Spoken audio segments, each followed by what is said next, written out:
Welcome back to Contrary Commentary, where we rate the digital dialogue and cut through the noise of trending stories. This is the final chapter of our 12-part deep dive into the Frisco Stadium ST Ebing trial.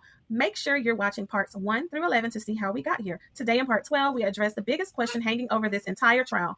Why did the state charge him with first-degree M instead of manslaughter? Under Texas law, there is no specific charge called involuntary M. When an unalive is unintentional, caused by reckless behavior, the state typically utilizes a manslaughter charge. Yet the Collin County District Attorney chose to push heavily for first degree M.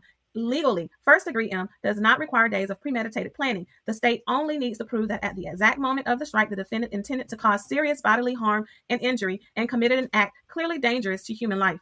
The prosecution's gamble is entirely strategic.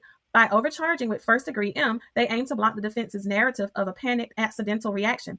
They argue that bringing a concealed pocket K and Eve to a track meet and plunging it directly into Austin Metcalf's heart is an intentional targeted act, not a reckless accident. However, this creates a major safety net during final instructions.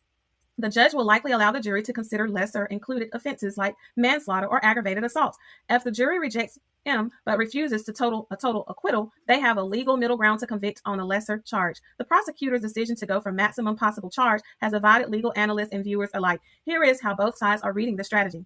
First degree M is the absolute correct charge. You don't accidentally stick a K and E directly through a person's right ventricle during a brief argument. That is deliberate, lethal action, and the state shouldn't compromise on justice for Austin. The state aggressively overcharged this case for political reasons and headlines. Rushing a first-degree indictment completely ignores the reality of a chaotic, terrified teenager reacting to sudden physical violence in a split second.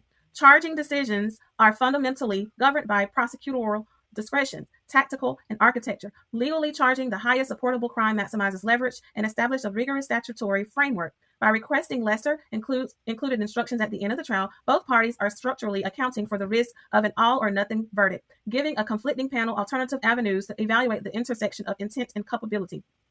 Was a first degree charge fully warranted by the nature of the weapon, or is it a clear case of overcharging? Which commentary do you agree with more?